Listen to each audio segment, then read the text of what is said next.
really a stereotype or a misconception. I'll just give my advice. And I'm going to try and answer it as quickly as I can.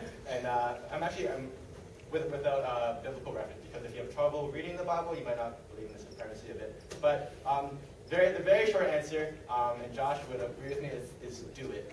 That's the short answer if you are a believing, professing Christian. But I think the reason why it's such a problem in our society or within the North American culture of Christians is because it's the question, do you really know what your faith is about? Do you really understand what it means to be a Christian or to glorify God or honor God? And do you understand the foundations of your faith and your salvation? Because it is my belief that if you understand your salvation and what God has done and the wrath he withheld from you and from me, and offered instead because of salvation, you would rejoice. Your life would be a life of rejoicing, and you would want to naturally pray, to worship, and to read your word. And I believe if you hold to the knowledge of that, you will be led to those things naturally.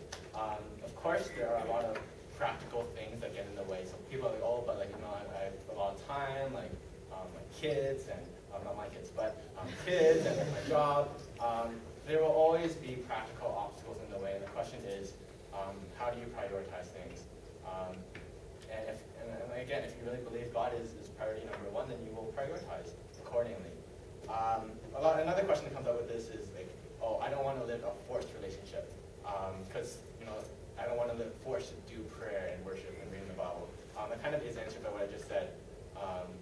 But if you're choosing between, do you want, and the thing is, the question is, what if I don't feel like doing that? And feel is a very emotional thing. Like, what if I don't want to do it?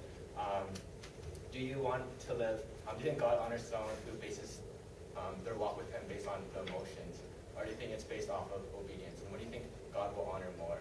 I'm not encouraging to just be an obedient, mindless thing, but the proper approach to it is to know salvation and faith, be led naturally to virtues like praying, worshiping, and reading your word, and to do it obediently because of that, because you have to understand that.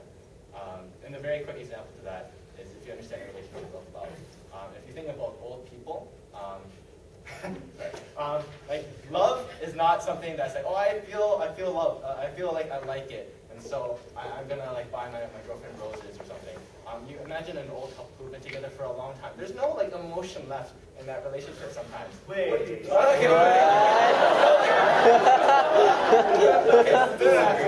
Let me re-say that. Like, when you look at them, they're not. A lot of old people aren't together because it's just emotion. They're not a lot of times together. They don't base their relationship because they just feel like it all the time. Like imagine, like what love is like a person who will take care of his wife or his old wife, and maybe she can't take care of herself. She needs help to do it. Love is like an old guy helping out the old lady every day or doing something every day to help them. If you look at, say, a really couple and the husband gets into a car accident, the wife taking care of him every day instead of just leaving him. The husband can't show affection. She's a cripple. He can't show affection. He can't buy her flowers. He's crippled. But what love is for that wife to take care of him every day because she says, I love you. And it's a very obedient thing that they based off of an understanding of what love is. So there's a lot of things to understand, but I think if you understand and you grasp the concepts of love and relationship and doing and your salvation, you will naturally be prone to do things like worshiping and reading and praying. And so if you have struggles with it, my suggestion is to go back and try and sort of understand more what love is, what